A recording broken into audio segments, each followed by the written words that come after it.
So, my life with hockey and how Talking Habs came about. So, hey everybody. So, this video is going to be a little different today. I'm going to just tell you guys a little bit about myself. You invest your time watching my videos. You guys join the live streams on Saturdays. A bunch of you have joined the hockey pool contest, and I'm hoping I'm going to be on this podcast, Habalisten, starting this, I guess this fall, just very shortly, season 4.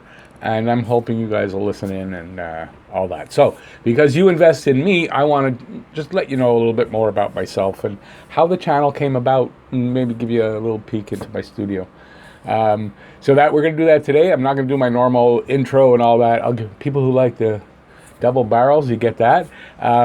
So I'm just going to pause for a second, and we're going to get right into this video. A little bit about myself and how Talking Habs came to be. Okay, so let's get into. I'll just let you know how I came to be. So I'm a dual citizen. So I was born in the U.S. in 1963. My parents, who are Canadian, my dad was working for IBM in a little town called Poughkeepsie, New York, and that's where I was born. My sister was born here before the family moved there. My older brother, late older brother, who's passed away, rest in peace, was born in Poughkeepsie, as was I. So that's why I'm a dual citizen.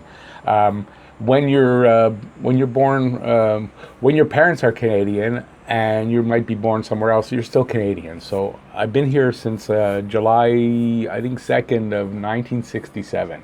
That's when the family moved back. I've been here 52 years. As a Canadian, I don't see myself really as an American at all, especially with what's going on there now. I'm not going to get into politics. So, you know, I love the country. I've been in Montreal, except for, I think, 5 years when my father owned a farm in Ormstown, Quebec, and I went to high school there. I've been living in Montreal ever since, before and after. But in Quebec for 52 years. I love Quebec with all the problems we have here and all that stuff. I still love where I live. I don't imagine myself living anywhere else. And yeah, that brings me to... now let's do a little bit more. I'll let you know a little bit more about myself. So we came here in 67. You know, I don't remember a lot before. I don't remember living in the States very much. A few memories, that's it. I guess I was 4.5 years old. So I've been here ever since. And grew up in the city, mostly in Saint Laurent, but you know, we moved around a little bit, not too much. Then my father bought a farm in Ormstown, Quebec, in I'm gonna say 1975, March of '75, and we moved up there. I was just finishing grade 6, so half a year I spent in grade 6 over there. That's when we moved. So I did all my high school years there. That I didn't graduate because I dropped out grade 11, maybe it was grade 10. Big story, I don't want to really get into that. So I guess I'm an uneducated bum. Doesn't mean I'm stupid, but I don't have the education that I would like to have. Anybody out there who's thinking of dropping out, don't. It's just dumb. Don't. You'll regret it. That's my public service announcement for today. After Ormstown, we moved back to Montreal. Now, I'll just say this. Growing up, I had two kinds of lives. Growing up, my father had money. He was in real estate, and he had a lot of money. So I grew up as a spoiled rich kid. In 1976, the Parti Québécois came in, separation and all that, and it changed the real estate market. And one other thing happened. My father discovered the big bad cocaine. I hope he's not mind that I say that. And things changed. And our fortunes changed, and I became, I guess, a different person. And honestly, I'm happy in a way in this way. I'm the person I am because of all that. The friends I had before that, who I'm not close with anymore, but in general, I wouldn't want to be them. So I'm glad I didn't grow up to be that. I grew up to be who I am in that respect. I'd like to have more money than I do, that's for sure. Life's been a bit of a struggle since then, but hey, it shapes you and it makes you who you are. So I'll go through all that, say that I got married when I was 28 to a wonderful, wonderful angel of a woman, who I don't know how she put up with me for 20 years. We're not divorced. We're separated for, I guess, 9 years now, almost 10. But she's my best friend. I don't think I could live life without her. And for any future girlfriends who may be watching this, I don't ever see myself divorcing her. We're just happy this way. Yeah, anybody thinking any, lewd things? No, we're just best friends. Way better off than we were when we were married. My kids will tell you that. My kids will tell you when we got separated, they were happy because things weren't great. I changed. I wasn't the greatest person growing up. I had a lot of frustration and depression and all that. But I have to admit, getting over that. And YouTube's helped a lot for that, which we'll lead into that, I guess. So I'm just going to take a quick break, gather my thoughts for a second. I don't want to get sidetracked here. Be right back. Okay, so I'll tell you about my work life. I don't want to cover the microphone. I've worked in transport pretty much most of my life, mostly courier. Had a few small courier companies when I was younger that were unsuccessful, but I did courier. I was a dispatcher, know the city. I used to know the city like the back of my hand. I haven't been driving because of my eyesight I haven't driven in about 5 years. And it makes you rusty. I still know the city. Drop me anywhere. I'm never going to get lost. But it's sometimes harder to remember the street names and stuff when you're trying to direct people in that way. So most of my working career has been in delivery of some sort. A couple of other things that I'm not going to mention here, which I don't do anymore. And I raised a family. My wife and I had 3 boys. I have a 17-year-old. I have a 23-year-old, and I have a 28-year-old. I hope I got that right, boys. They don't watch anyway. They wouldn't know. It's rare my boys watch my videos. So we have a nice family. They're big, strapping boys. They're all working. Even the 17-year-old right now is working, wants to take a year off between high school and CSHEP. He graduated from high school with really good marks, and he wants to take a little time for himself. Can't blame him. Not the usual thing you'd think a parent would say, right? I'm a different kind of guy. I'm not sure. I'm going to just gather my thoughts for a second again. Be right back. Okay, so that brings me up to pretty much up to date. We'll get into a little bit more after that, but I want to go back to why do I love the Habs so much? Why am I such a Habs fan? I grew up in Montreal. I grew up loving hockey. When I was a kid, it was hockey. Hockey was everything. You did hockey all the time. And not to say that I was forced, I wasn't. I loved the game of hockey. In the winter, we used to be out at the rink. If we weren't in school or we weren't at home, and basically we were at home to eat supper, we were at the rink before, not before school, but right after school, because we bring our sticks and skates to put them in our locker, and we go right to the rink, go home for supper, go back to the rink on a lot of nights after doing our homework and stuff like that. So I grew up with hockey. I didn't play organized hockey as a kid. I'm not a great hockey player, I'll give you that. I can play hockey. I can skate. I'm not a great skater, but I'm not a horrible skater. I don't skate on my ankles.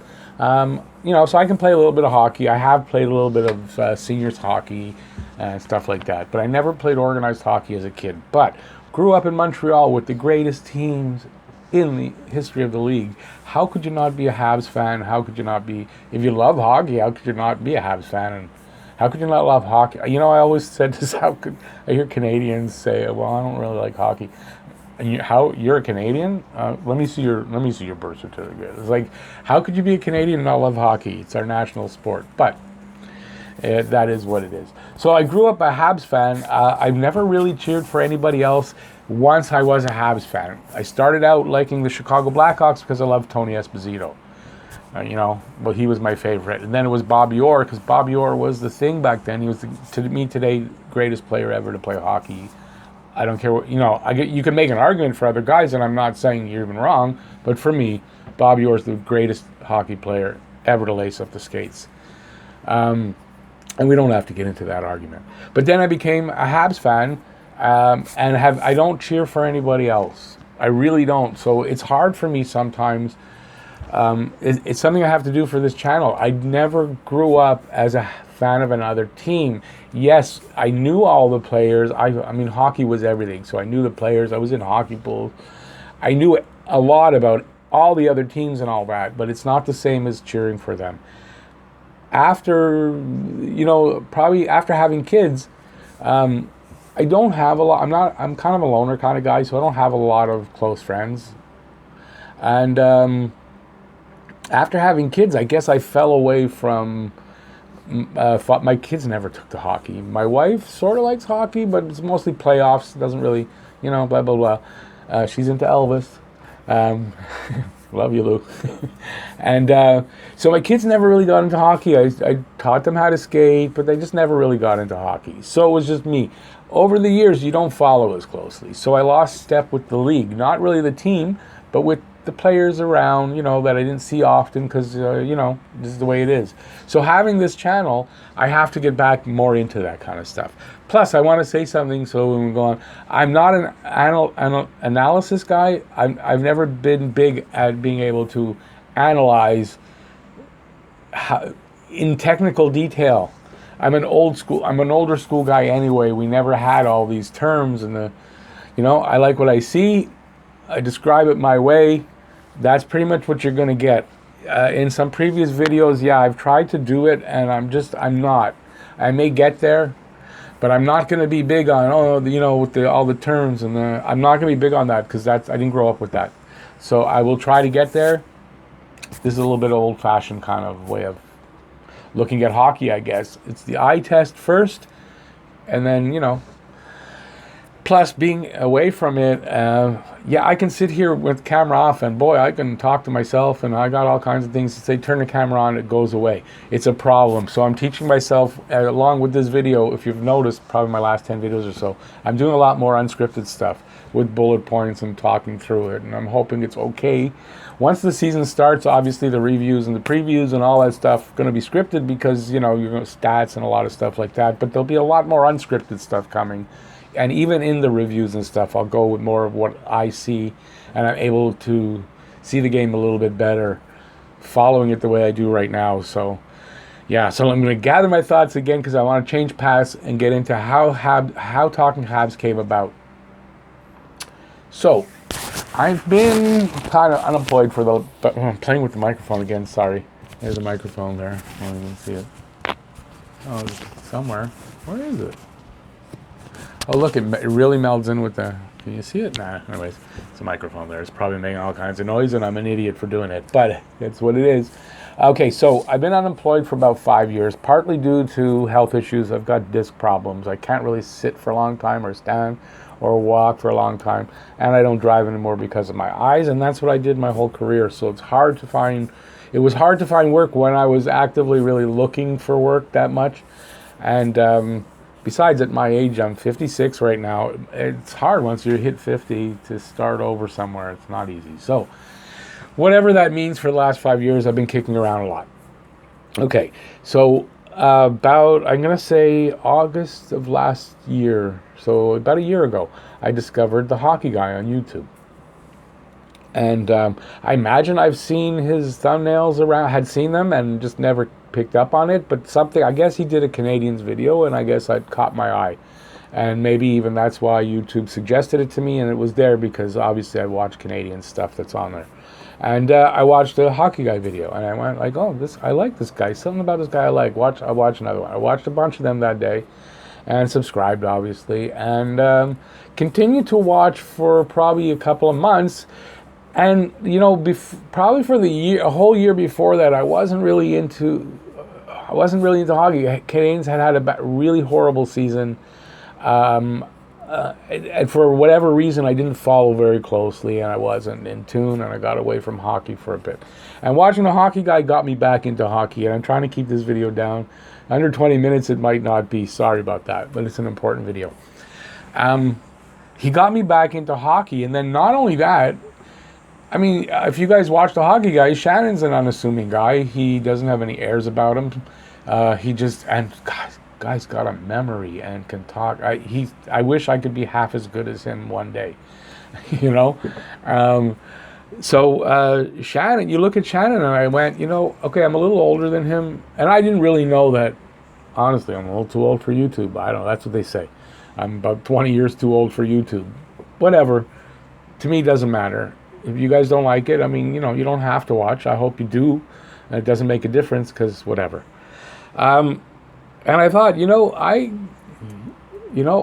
I could probably do what he's doing, but I couldn't do it with the whole league, obviously. But I love the Habs so much and all that, and I need something to do. And you never know, could turn into something good. I said, I'm gonna think of how to do this. I had a different idea for the channel, honestly, and I did something different that I've deleted most of those videos because the only thing that hit of any sort was when I talked hockey. So I said, I'm going to do hockey, like the hockey guy, not just go on YouTube, but I'm going to do just hockey. I'm going to focus in on the Montreal Canadiens, and I'm going to give it a couple of months, and I know nothing about how to write a script, how to do a video, but there's people out there that do videos for creators, and you can learn. So that's what I did. I did intense studying of YouTube. The first 3 months, I would say, I think I might have did 16 hours a day on the computer studying YouTube, writing videos, recording, trying to learn. The videos are garbage. I mean, I'll say it myself, they're garbage. But without that, I don't get to where I am today. And honestly, I don't know how good it is today, but I'm hoping 3 months later, down the road, it'll be even that much better, right? Because I'm still studying everything. I'm still learning. So I gave it a shot. This is what I know. I don't think I have anything else in my life that I'm that passionate about that have lasted my whole life. I've never wavered from loving the Habs. I have so many good stories, so many things I've seen, so many, I can share. I didn't know how I'm going to do it. I still don't. I mean, I'm still discovering what my real style is. So, I'm glad you guys bear with me. But it doesn't mean I'm going to change and never do what I've been doing, because that's definitely something I do. And I like doing the commentary and that style. And, I'll still do some scripts. But also by doing bullet points and then learning how to freestyle talk, it saves a lot of time. Scripting takes a long time sometimes. I could take a whole day to write a script, and it's in what I'm doing, it's kind of, you got to be fast because things happen and you got to do a video and get it out there or nobody's going to watch. Especially at the place I'm at, the hockey guy can put out a video any time of the day. It doesn't matter. He's going to get, and the name of the game is people need to watch. I need to have good content. But if people aren't watching, in the long run, I can't sustain it, right? So that's how Talking Habs came to be, is that I watched the hockey guy. So anytime I talk about the hockey guy, and I did a video comparing me with the hockey guy on our predictions, and believe me, it was in total reverence of the hockey guy, not trying to be competitive with him, because anyways, other video creators are not competition. Nobody's competition. We're colleagues, if anything. But the hockey guy is like my idol here, even though he's younger than me. It's weird, but I look up to what he's done, what he's accomplished, the rules he's broken doing his videos, and being the success that he is crazy, because what he does, he doesn't do any of the stuff, the work I do behind the scenes. He doesn't have to. How he got to that, honestly, I don't know. He's so good, though. That's the thing. You watch him, and I feel you have to, you're compelled. His knowledge is great. His recall, you can ask him anything off the cuff, and he knows something about it. It's amazing. I probably have a lot more of that knowledge than I think. It's just the rate of recall he has is amazing. I don't know. And he does know a lot more. He's watched a lot more varied hockey than I have. I've been pretty Habs-centric my whole life. So that's why you'll never see this channel go to following other teams, because it's kind of useless for me. I don't have any history with that. I do want to follow all things hockey. That's why I use that, because hockey-related stuff relates to the team.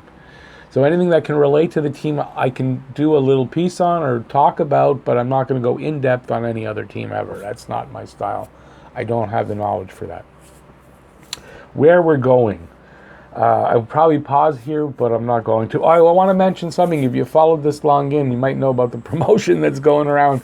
If I hit 1,000 subscribers I'm filming this on the 26th of August, 2019. So if I hit 1,000 subscribers by September, I've elongated it a week. By September 6th, so that's next month of 2019, I'm going to be on my live stream. I have to drink a small glass, it's like a shot glass of ranch dressing. So, but this has to happen by September 6th. And it'll be on the live stream. I'll do it. I'm not gonna. It'll happen maybe before. I'm too far away for that. It's not realistic in my point of view. But it might happen, and it's a fun promotion, and I like doing these kind of things. So these are the kind of things I'm gonna do in the future. Speaking of the future, right? I was about to. So I have some plans. I've got stuff that I'd like to do, and just can't afford to do it right now. I'm not saying hitting 1,000 is going to make a big change, but I need to upgrade some equipment. There's things I need to do, so I do need to hit the 1,000 subscribers and then go from there. I guess that's the future. I've got a lot of ideas. I'm going to do different things other than the commentary style, but it's not ever going to replace the commentary style. I would think commentary style might be more that would have the greatest percentage of the videos would be that style. Although some of it'll be script and some of it'll be bullet points, but it'll be commentary. But then I have some ideas. If anybody watched the little attempted comedy I did, which wasn't great, but it was an attempt.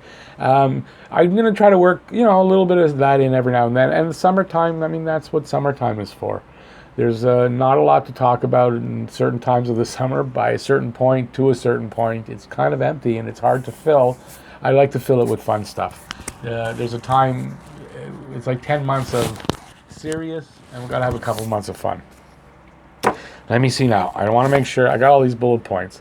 I'm just going to pause for a sec. You won't even notice it, but I'll be right back. So I'm glad I did that. Well, we're talking about future stuff. So, I'm doing the hockey pool, which is still open. If anybody wants to get in there, just go to my Twitter page at Talking Habs on Twitter. You gotta follow me, DM me with your email address, and I'll enter you in. There's still spots open, so if you want to do that, I'm going to do that. That's going to be a yearly thing. I'm definitely going to have other kinds of promotions. I'm not sure yet what, but as soon as I find something that I can do, maybe a contest, and once the channel does start earning some money, I'll be doing some giveaways. They'll probably be smaller at first, and then as things happen, if it does, I will, get better giveaways. But I wanted to start doing stuff like that. I like trivia stuff, so I'm thinking of how to do some kind of trivia contest. I'm also trying to get some interviews. I say trying. I asked somebody on Twitter who's a local guy here if he'd be interested. He didn't really respond, but I didn't push. And I just said if he's ever thinking about it and he's interested, to let me know. Like 10 questions. What do you think of this and that? What's going on currently when we do the interview? So I'm going to try to do stuff like that and get interviews, hopefully with some players. It would be nice if I can, or some local celebrity, sports celebrities. We'll see how it goes as the channel grows, if it does. Who knows what could be possible, right? So these are my ideas going forward. This is what the channel's about. The channel's always about being civil to each other, even though we like different teams, because there are people with different likes and different fan bases do come in, and I encourage that. I want the conversation to go around, but I want it to be friendly. Nobody screaming at each other, nobody swearing at each other, none of that kind of garbage, nobody threatening at each other. We're all allowed to like who we want. That's my creed. Everybody might come from somewhere different, but we can all talk hockey. We can all have a sane, rational hockey conversation, and that's what Saturday Hockey Talk is about. So if you haven't checked that out, Saturday nights, 9 p.m., every Saturday. The season's coming, so it's probably going to be turning into, on some Saturdays, a game. I'm going to cover a game, or we're going to just have a talk before the game. So it'll vary. So I'm going to be doing things like that. So if you're interested in the channel and these things interest you, I hope you'll stick around. You can subscribe. I could use that. I hope you will subscribe and hit the notifications bell. That'll notify you when I have a video out. Anytime I'm doing a live stream, I have contests going on, and I'm going to be starting on the Habalisten podcast starting this fall. So I'll announce it, and you can find out that way. So the video's getting long now. I'm not really going to close in my normal way. I just want to thank you all for supporting me this far, and I don't know what else to say. I'm just, it overwhelms me that even though I mean, I haven't hit my first real goal of 1,000, but I'm really close. I didn't really think I'd ever get there. I honestly didn't. I gave it a couple of months, and I thought, well, we'll see if people respond at all, and if I'm okay with still doing it and not shy about turning the camera on and, you know, getting my opinions out and stuff like that. We'll keep going, and it was slow at first, but I mean there was interest there. There's a bunch of guys I'd like to thank, and I should have done that. I should have written that down, but there's a fan, and I first name is escaping me. Isaacson is your last name. I'm really sorry. He's my first subscriber. I owe a lot to that guy. Because probably that guy, my wife Louise, she was the first subscriber, but that's different. He was the first one, and maybe without him, I might not have continued after the first couple of weeks. I don't know. And then there's Louis from VGK coverage. Louis was I think number 10, and he's always followed me and been around. And thank you, Louis. I appreciate that. Scotty2 Hockey. Check these guys out. They had. Mr. Finland there doesn't have a channel, but VGK coverage is a channel. Scotty2 Hockey, check him out. Matt at Scotian Canadian. He's not, I don't know if he's a big follower of mine, but he does. He supports me, follows me. I support him. I follow him. There's no competition. We do the same kind of stuff, but we're not competing. Thanks, Matt. I appreciate it. On Twitter, I see all the likes and stuff, and I appreciate that. And trying to think, I hope I'm not leaving anybody out that the Sin Bin. Check out the Sin Bin. That's another Matt at the Sin Bin. Matt and Jake, check them out. They do Friday night podcast style stuff. Here I'm promoting stuff, talking about me. Supposed to be about me. Just joking. So I hope you guys keep checking my videos out. I hope I keep getting better at making videos, which is what I strive to do. It's a slow process, but I'm striving to get better and, change, keep things different, not the same all the time, but, there'll be stuff everybody likes. That's what my goal is. So I'm going to sign out with that. We're at 27 minutes. It's like second longest video, but I feel it's an important video. So if you want to find out a little about me, you watch this video, right? Okay, so thanks for watching this video. If you liked it, give a thumbs up. I'd appreciate that. I'm not going to go into all the... I did that already. There's some links I'm going to put the links in the description. My Patreon page. There's the merch stuff, which I haven't designed yet. I got to get to. There's the Have a Listen podcast. There is my playlists. Anyways, it's all down there in the descriptions. Check it out if you'd like. There's TubeBuddy, which I'm not going to do an ad for TubeBuddy but I couldn't do these without TubeBuddy. There's a description down there, and it's free. You never have to upgrade. That's as far as I'll go. Thanks for watching, everybody. Have a Blue Blanc Rouge day, and go Habs, go! Bye, y'all.